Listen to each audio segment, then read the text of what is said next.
Representative Alaman. Representative Angelos. Representative Harrelson. Here. Representative Pendergraft. Here. Representative Sherwood. Excused. Representative Smith. Here. Chairman Bear. Here. Mr. Chairman, you have a quorum. And Ms. Childress, do we have a proxy for Representative Sherwood? Yes, I do. Okay. All right. Chairman Andrew, welcome to House Appropriations Committee. Would you please introduce yourself to the committee, the public, and give us your insight on Senate File 14. We're mostly concerned about the appropriation, and I think this has an FTE as well. Is that right? It If you could does, just correct. Share that portion with us. If there's any questions on the committee about the bill itself, we'll ask those when we get done. All right, thank you, Mr. Chairman. Senate File 14 appropriates $240,000 for a biennium to add 1 FTE to the Department of Education. The purpose of this position is to implement our current and hopefully upcoming literacy program. This position focuses entirely on that. They are a resource to the entire state of Wyoming to help implement the provisions of this act. This bill is really important to not only implementing the current literacy position, but also a pending one we have that we passed through the House Education Committee today, which I think is going to do a lot of good things, but we need the manpower within the WDE to implement that.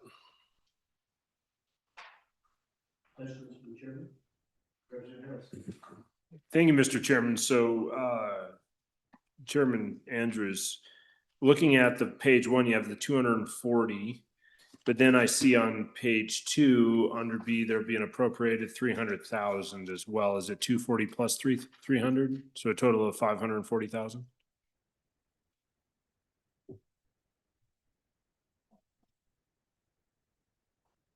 Representative or Chairman Andrew. Representative Bear, Representative Harrelson. Yes, I believe that the extra money is to essentially fund the rest of the needs of that program. I would like to, so yeah, it comes out for a total expenditure of $270,000.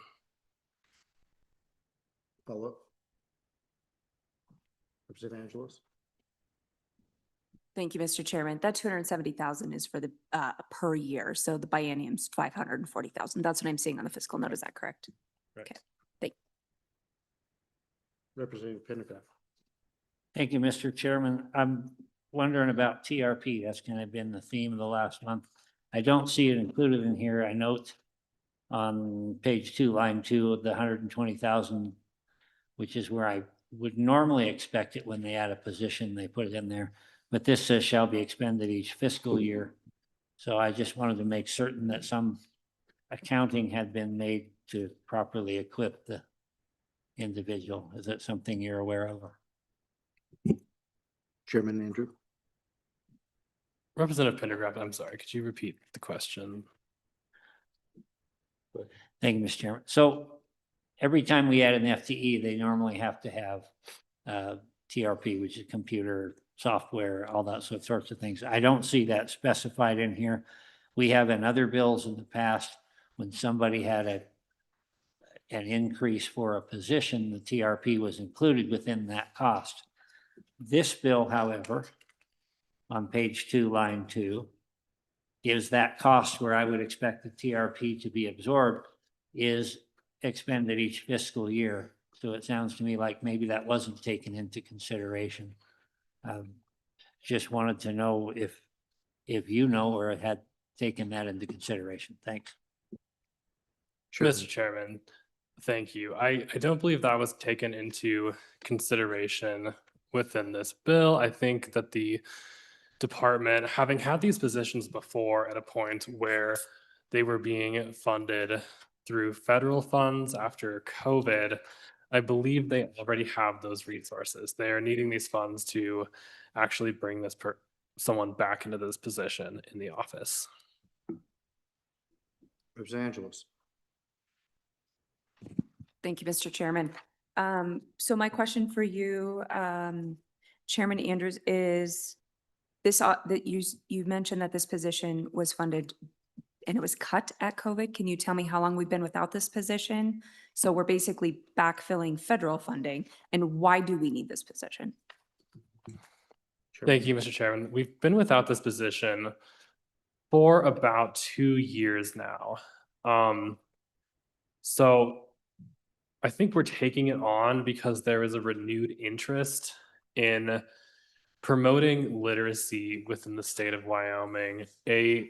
Quite a few states, especially in the South, have had particular success by implementing a statewide literacy program. Some states have gone from being in the, bottom 40s of states and how they rank up into the low 20s through implementing statewide programs that promote literacy. And to run those programs, we need someone who's focused on it within the Department of Education. Any other questions for the chairman? Representative Smith. Thank you, Mr. Chairman. I guess my question then is there a reason that our school districts are not doing very well with literacy? Is that what's implied with this position? Thank you, Mr. Chairman. I think the reason is that we haven't focused on it from the beginning until the end. There was a long period of time where subjects like phonics were not taught within our teachers' colleges, and that has caused a lot of long-term damage. Some districts are doing very well. The average in the state of Wyoming is around 50% of students who are proficient in reading in the 3rd grade. It falls to the mid-30s in 8th grade. We have some districts that have single-digit proficiency ratings. And so there is a severe and dire need to get something going because literacy is extremely important to a free society.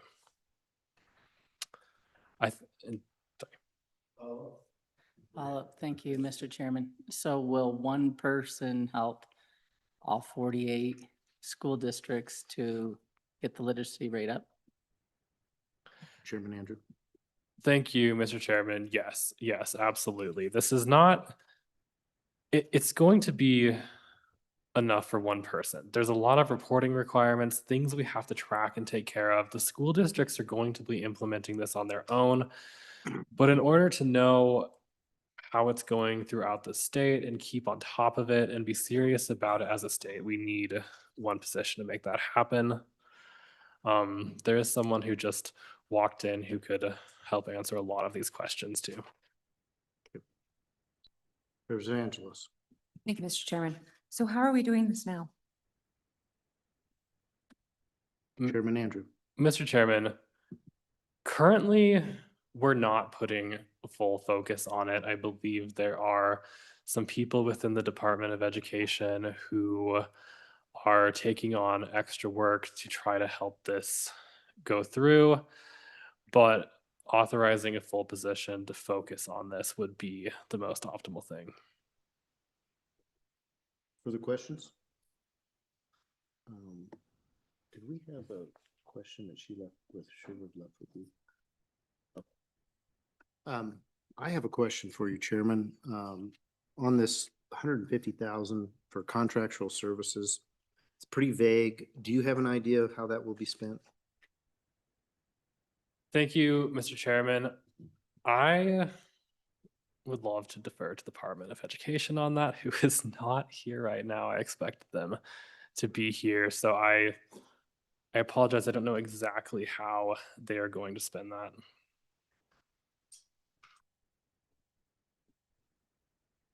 They're on their way. They're on their way. They're on their way, yeah. They may have to sit through the Kratom bill to answer the questions. Yeah, well, I hope so.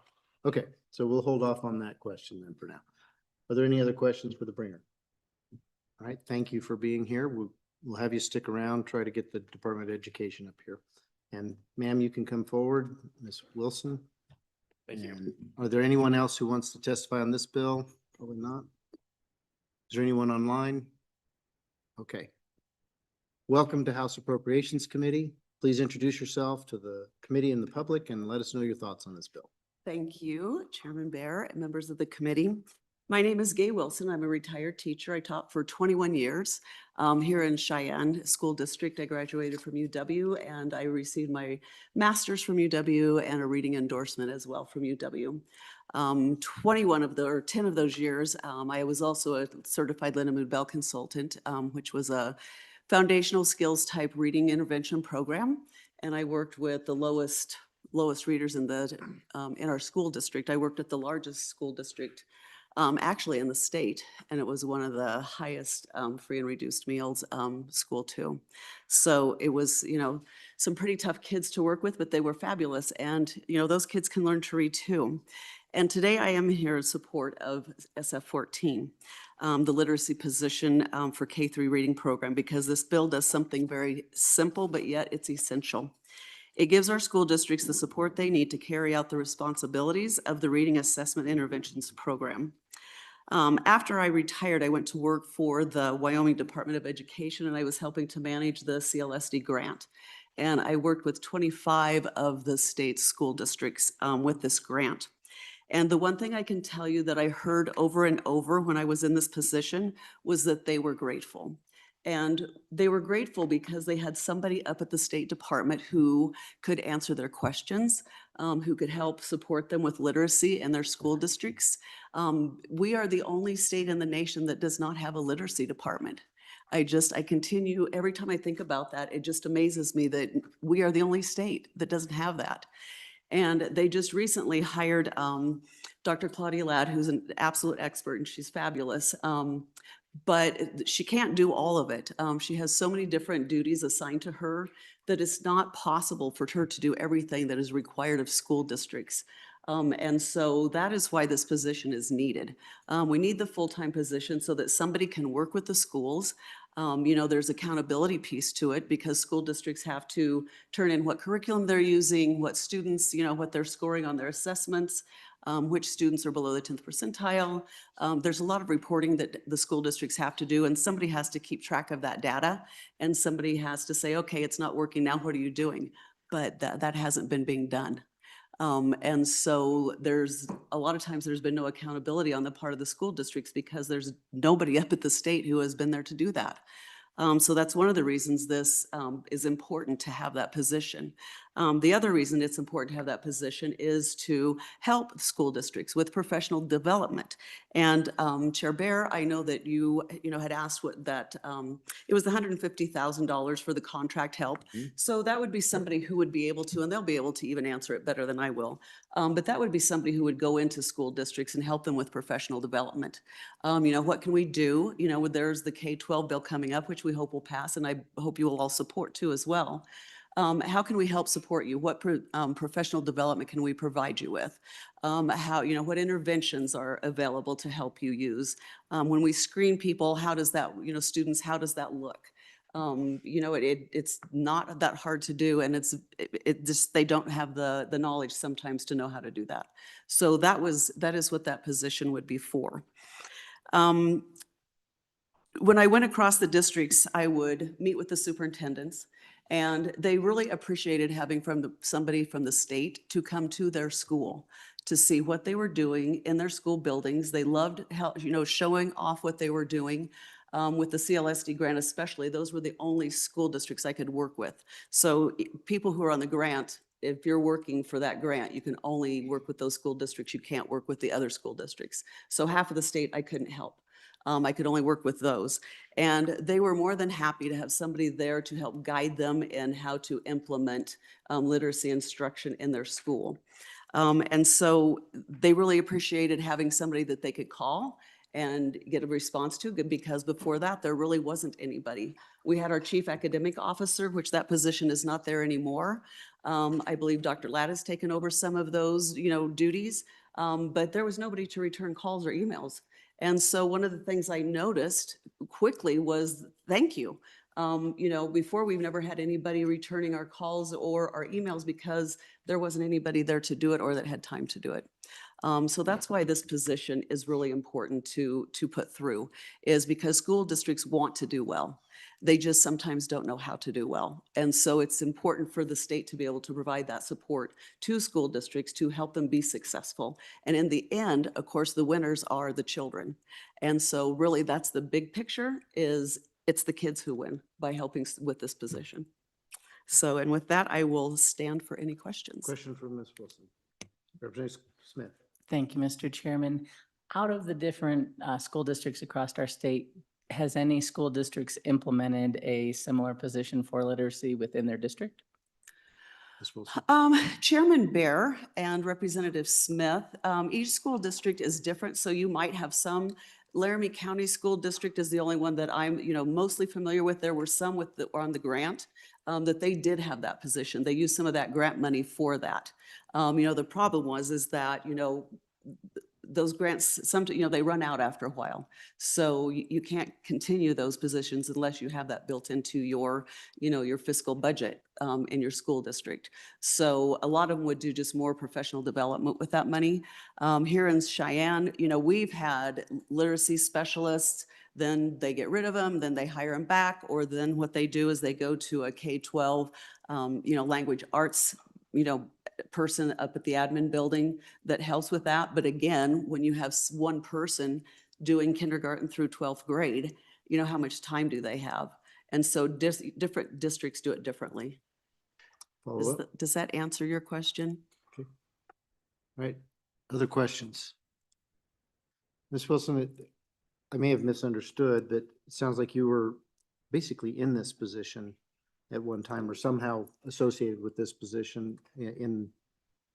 So with the grant, Chairman Barron, so with the grant, I helped manage the grant and helped provide professional development. So yes, and that's why districts, I think, found it so helpful. Okay, so And it's so needed. was the grant, was that what Representative Andrew was talking about back during, it ended after COVID? I believe did not hear all of that testimony, but I'm going to, it was the CLSD grant. Is that what you were speaking of? Was that the one you were Chairman talking Andrew? about? I'm not sure Okay. exactly what year that ended last year. Therefore, I'll defer to. So I know you're very data driven. So I'm just curious, were the data collected back during that time frame? That's my question. And I'm sorry, I didn't hear that. Could you Was please? there data collected at that time? This position will be The collecting data for, yes, yeah, the data for that grant was. And, what was that data used for? I mean, one of the things we often hear is that the state wants us to do all this reporting and stuff, and it creates a lot of time away from teaching. So I'm just trying to understand that perspective of it. Were you collecting data back under the grant, and what did we use the data for? And I will try to answer that, but then I'll defer to Chief Shaner because I was not there throughout the whole grant. I was only there for part of it. But, we would use the data to look at, what's making a difference. What part in the grant, because school districts had to write, what they wanted to do with the grant. It was a federal grant. They had certain regulations that they had to follow for the grant. And so different districts did it differently. There were certain areas they had to meet, like preschool kids up to, it was birth through grade 12, I believe. And so depending on what that specific district's needs were, was where they spent their money. But they would keep track of, okay, what is working? How do we know? And they would keep track of it through, maybe testing scores. And look to see, are we making improvements with the curriculum that we're using and the methods that we're using? It was a science of reading based grant. And so, and professional development. Some of them had never been able to provide, more literacy driven professional development. And so, okay, let's put in professional development for maybe like grades 4 through 6, which usually hadn't been maybe done before. And so then they would track, okay, are teachers learning? Or, are they practicing what they're doing? And so, it might have been that kind of data that was gathered at that time to see if that was helping, the professional development was helping. So it would kind of vary. Okay. Any further questions? Well, thank you very much for being here. Thank you. Appreciate you. I appreciate it. Okay. Mr. Shaner, welcome to House Appropriations Committee. How are you this evening? Thank you, Mr. Chairman, committee members. Thank you, Chairman Andrew. Sorry I'm late. Dickie Shaner, Department of Education. This position, first of all, why it's before you in the form it is right now, it was part of Senate File 59 out of Joint Education Committee during the interim. So it was part of that substantive literacy bill. But before session, there was the decision made to split it because the two are different issues. This position is still necessary regardless of what happens to that literacy bill. And so this position is a need that has existed at the department for as long as I've been there, which is 2015. And I say that because there's a statute on the books right now, I think it's 21-3-401, that is it's an early reading assessment and intervention statute. And there's never been an employee assigned to that statute. And it's a big statute. There's a lot to it. It requires a lot of different things. And so what happens is it gets put on somebody's plate as like an extra duty. And so when that happens, it never gets the justice it needs. And so it just kind of gets passed around the department year after year. Well, what Superintendent Degenfelder did upon coming in, knowing that that was the case, because she used to work at the department, did a reorganization. And we used a retirement in a C-suite, high-level executive position, down-classified that to be a supervisor of a literacy and early childhood team. As I think Ms. Wilson referenced, we don't have a literacy team at WDE. We also really didn't have an early childhood team, two deficits that just about everybody else has in the country. And so now what we have is a literacy and early childhood team that oversees the Head Start Collaborative Office, which is preschools, some TANF preschool grants and other early literacy and early learning things. Oversees the federal grant that you heard about. We got the first 5-year phase of that expired. We applied again. We didn't get it. And then when the new administration came in, we ended up getting it. So we have another $25-ish million federal grant for literacy as well. Now, but that only hits about 9 or 10 districts. They're in the process of vetting those proposals right now. But we're going to have at least one federally grant-funded position in that house too. And then this employee that we're asking for to oversee the state program for early literacy.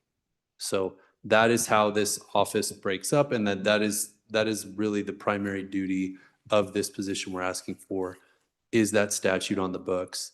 The 900 series is an estimate based off of another very similar program we call our State System of Support, which is a different budget unit, but it's set up almost the same way. It has a statutory charge to intervene and help in schools that are underperforming. There's one FTE, and then there's contractor money for that FTE to use to hire experts to help with school improvement. In this situation would be to hire experts to help with literacy training, coaching, reviewing literacy plans, any number of things that this literacy individual will need to help support school districts who need help with literacy. That estimate is half of what we have for our state system of support, because it's the scope of this position is less than the breadth of the state system of support. So it's a placeholder. There isn't a precise budget for specific contractors or whatever. It's just an estimate based off the system of support cut in half. All right. Questions for the department? Representative Smith. Thank you, Mr. Chairman. I guess my question is, how is the department determining the 9 different school districts that qualify for this federal grant for literacy? Director Shaner. Mr. Chairman, through you, Representative Smith, That grant, there are federal criteria that we follow when we put out a request out to who wants to apply. And then for the people who apply, we actually have retained outside experts that will vet those proposals. And then as funding permits, again, I think it's around 24, 25 million. The districts that had the most need that met all the requirements will be prioritized up to the amount of funding we have. And as I understand it from the budget talks, it's not final, but I think it's going to get about 10 districts that are directly funded. But I also think they're working on ways for those districts to partner with neighboring districts too, to try to spread those dollars out as much as we can.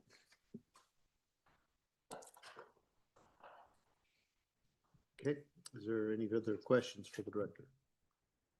Chief of staff, I should say. Okay. Chief, do you know, did your department check with the Wyoming Grants Management Office at all for this effort? Mr. Chairman, I am not aware if they did reach out to them or not on that. Did you? Yeah, did you talk to the State Grants Management Office? No. Yeah, they did not, Mr. Chair. Okay. All right. All right, with that, we're good for you for now. Are there any other people in the audience that would like to testify on Senate File 14? Is there anybody online? Okay, we'll close public comment. Amy, what's your pleasure? Move to pass. Okay. Moved by Haroldson, second by Angelos. Any discussion? You guys are real lively tonight. Perfectly, Haroldson. Thank you, Mr. Chairman. So the only thing that I would ask is maybe if we could get a bit of a breakdown of position TRP, make sure as we're explaining this appropriation on the floor, and as the good chairman has to explain this appropriation on the floor, we have a real clear idea. Because we're looking at 240 and 300. Is that, we need to have that broken down and maybe on a one page if we could. Thank you. I'm getting a thumbs up. So that'd be my request. And Chief, there was a comment before you got here, I believe, that the thought was that the technology and computer and all that stuff was still available from when the position was available. We don't know if that's true or not, so I guess we're curious. Thank you, Mr. Chairman. Can you elaborate on that? So generally, when we add a position, we also ensure that there's a computer, software, monitor, mouse, keyboard, and just curious if you have the equipment for this position. Thank you. That's a great question. This is a new position that we've never had. But I know we also have a lot of equipment like that. So I'll confirm that with the one page or two on whether we have that available or not. That begs the question, will this be a position that will be in the office, or is this somebody who'll be working from home? Mr. Chairman, I think we'll have to see who applies and where they live. We generally get applications from people that have worked in school districts all around the state. And it just depends on whether the best candidate that in the interview process wants to move full time or just do kind of commuting from wherever they live in Wyoming to here. And so I think that'll just depend on what we get when we put out the job ad. So it could be a remote position. Mr. Chairman, yeah, the superintendent has permitted people to stay in their hometowns in situations like this, and then just come to the Cheyenne office when necessary. All right, thank you. Appreciate you coming back up. Okay, any further discussion? Seeing none, Ms. Childers, will you please take the roll? Roll call vote, Senate File 14 in gross do pass. Representative Allemand. Aye. Representative Angelos. Aye. Representative Haroldson. Aye. Representative Pendergraft. No. Representative Sherwood voted aye via absentee. Representative Smith. No. Chairman Bear. No. Mr. Chairman, 4 aye, 3 no. Okay. All right. Thank you all. We'll move on to Senate File 56. Senator, are you here for Senate File 56? Welcome to House Appropriations Committee again. How are you this evening? Thank you, Mr. Chairman. It's good to see you. Madam Vice Chairman, haven't seen you in a while either. It's good to see you all. Thank you for taking up Senate File 56. Mr. Chairman, just as a quick overview, you may have heard about this bill. It's received some pretty outstanding testimony in both chambers. We had this bill up this morning in House Judiciary. It came out of there with a unanimous vote. And there is a fiscal note applied to this new regulation. Anytime you regulate a substance, you've got to define it, and then you've got to figure out how to police what's going on out there. And then you have to give your agency enough help to pull off the testing and to handle the product itself, and that goes to the fiscal note on the bill. So I brought some friends with me tonight, and they have the details, I think, Mr. Chairman, that you'd probably want to hear. So Okay. glad to answer any questions about the bill, however, so. Director, welcome. Thank you, Mr. Chairman. Good afternoon, committee. Doug Miyamoto with the Department of Agriculture. As the bill is presented right now, the testing responsibilities lie with the Wyoming Department of Agriculture Analytical Services Lab. That is on the second floor of the State Vet Lab over in Laramie, if you're familiar with that layout at all. But that lab does a lot of analytical work, and we would be responsible to do the concentration verifications and the identification of the psychotropic compounds affiliated with kratom as well. And we have some experience with this. We also, back in 2019, we had responsibility for testing and verification of THC concentrations affiliated with hemp and with CBD products. And what we learned through that process was that there's a lot of variability in the products that come in the front door of the lab. Meaning that if, in that case, it was a lot of gummies, a lot of candy, a lot of things like that with higher sugar contents. And that takes a lot of digestion in the lab to isolate the compound before you can figure out what its concentration is. Very intensive process, time intensive, labor intensive. We currently have the benchtop machine required to analyze kratom products. It's a liquid chromatography mass spectrometer. We have one of those that we use for pesticide testing right now, but it's a machine that we can absorb some of the testing. So the fiscal note was prepared on the premise that we're not going to ask for a machine right away. If the testing doesn't amount to more than 20 samples per month, we think we can merge that into our existing program, use the same machine, and get by with that. But we do need another analyst. So what's included in this fiscal note is a base level chemical analyst. So that's the part that you see with the position and affiliated cost with that base level analyst that would go to work in the lab. And then the other aspect is the disposable supplies needed to run those tests. There's a lot of very pure solvents that are involved in isolating these compounds, and they're quite expensive. And then there's a lot of glassware and disposable plasticware that goes into this machine to analyze the products. So that's what comprises the fiscal note that's attached to this bill, on at least the part that's attached to the Department of Ag. Happy to answer any questions you might have about that. Representative Pendergraft. Thank you, Mr. Chairman. Just, I guess, a question for my own edification. Had some run-ins with this chemical in my own family.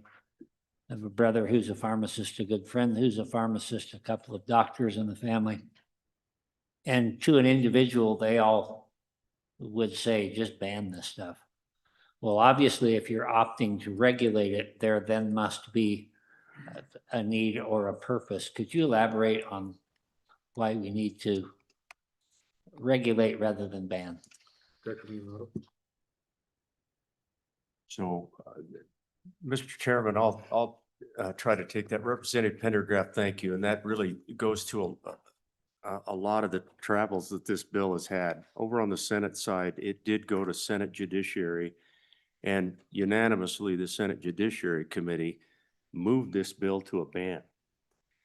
It was drafted as a 21-year-old age purchase, regulate at 21 years old. There was some concern by some, it rolled in after that meeting, that went outside the purpose of the bill. I thought that regulation could be all the way up to a ban. And that was actually talked about a little bit in House Judiciary as well. The reason I drafted at 21 was simply, I've always been reticent to have big government step in over the top of small business. We've got a lot of businesses who sell product, and I thought this would be a good first step. If we were to ban the product, and you in the House will have that conversation probably starting tomorrow, it would still take some fiscal note, because DCI would then have to be responsible for and have the equipment that the director was just talking about. So in order to stand this up and protect our people from this drug, we're going to have to probably invest in it a little bit. I hope that helps. Yeah. Further questions? Representative Harrelson. Thank you, Mr. Chairman and Senator. Thanks for coming tonight. House Judiciary put an amendment on here that's going to come before Committee of the Whole. It goes from a 2% to a 0.2% from what I just was gathering and looking at it. Is that a ban? Because I'm looking at it, I'm just doing a real quick conversation. I was with you for the Delta 8. I was with you guys for these conversations, and I'm looking at, is there a product with a 0.2% sold over the counter, or at that point, is that the equivalency of a ban? Senator Landon. So, Mr. Chairman, that's a great question. I ran into one of your good colleagues down in the connector link who proposed that amendment, and it passed unanimously by the House committee. And I asked him the same question, and I guess you will have that conversation in the House.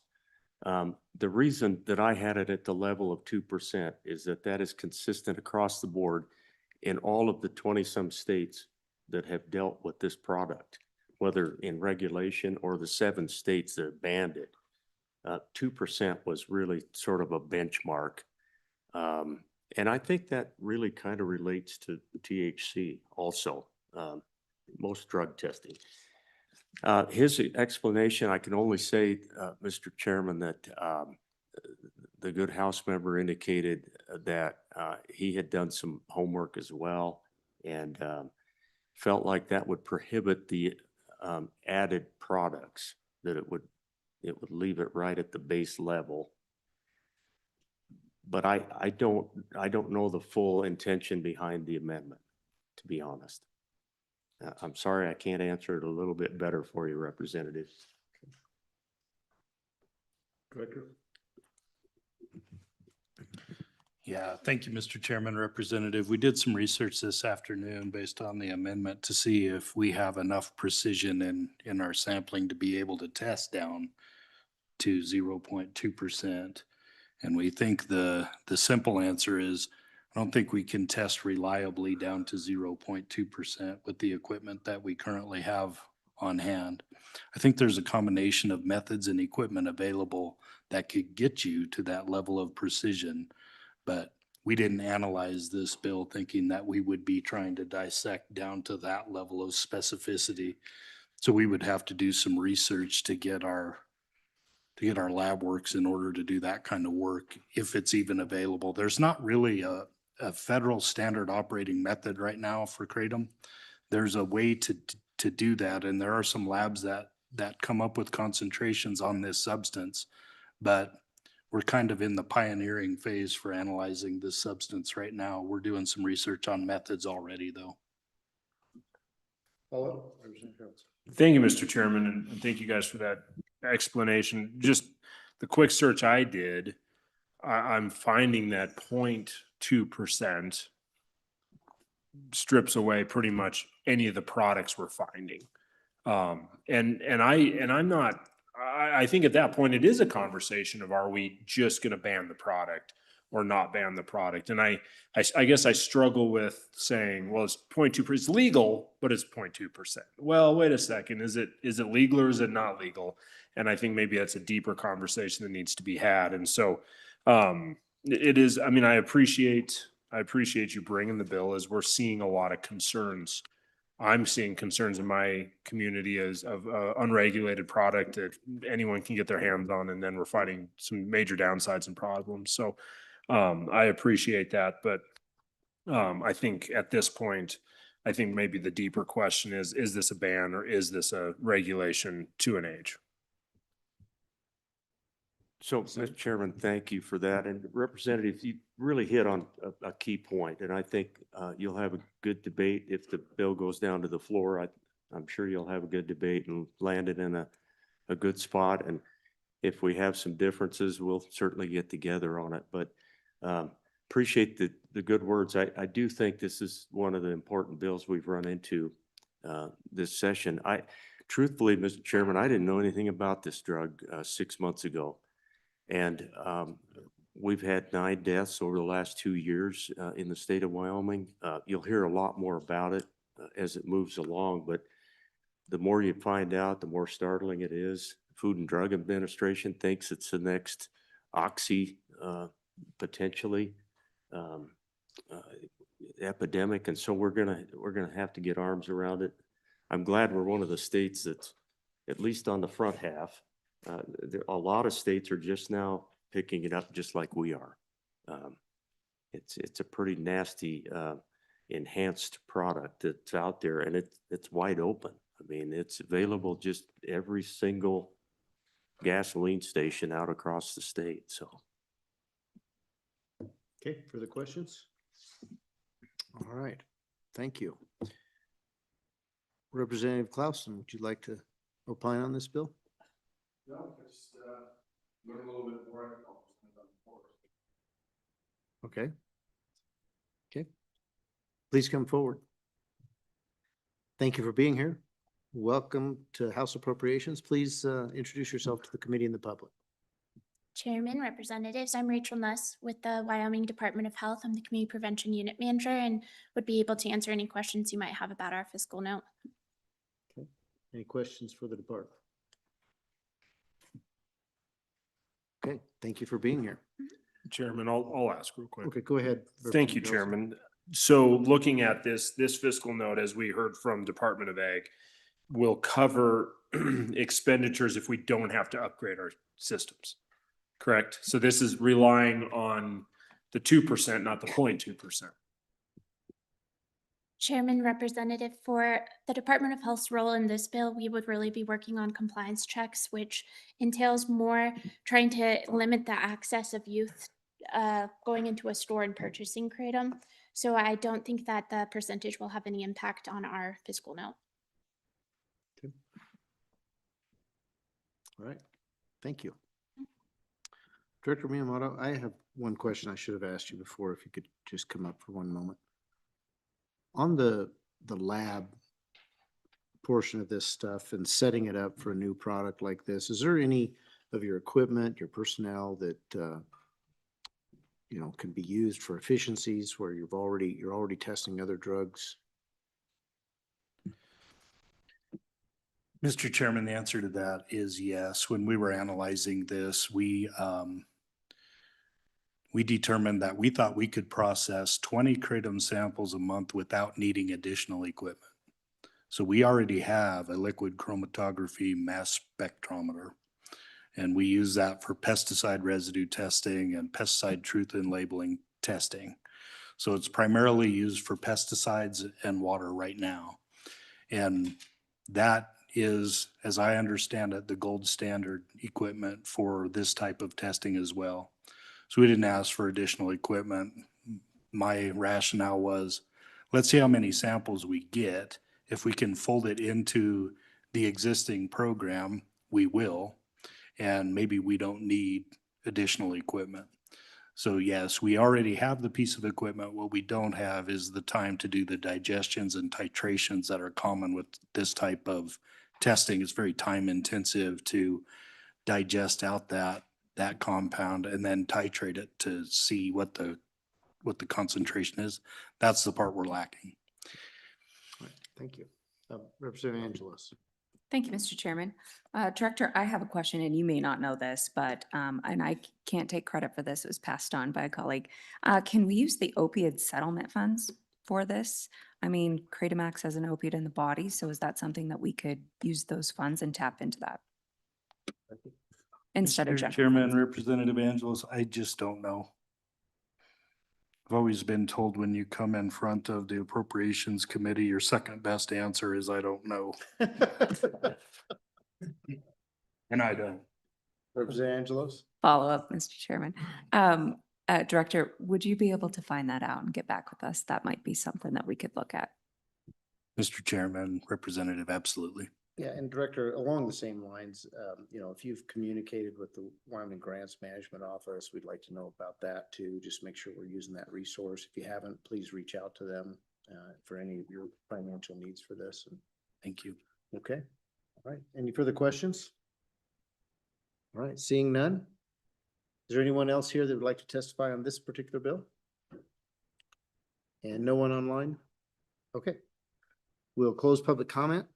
Committee, what's your pleasure? Moved by Vice Chairman Pendergraph, second by Angelos. Any discussion on the bill? Okay, seeing none, Ms. Childers, would you please take the roll? Roll call vote, Senate File 56 do pass. Representative Allemand. Representative Angelos. Representative Haroldson. Aye. Representative Pendergraft. Aye. Representative Sherwood left an absentee vote of aye. Representative Smith. Aye. Chairman Bear. Aye. Mr. Chairman, 7-0. Thank you. All right, with that, our business is concluded. We'll go ahead and adjourn for the evening. Thank you all. Thank you for being here. Yep, you bet.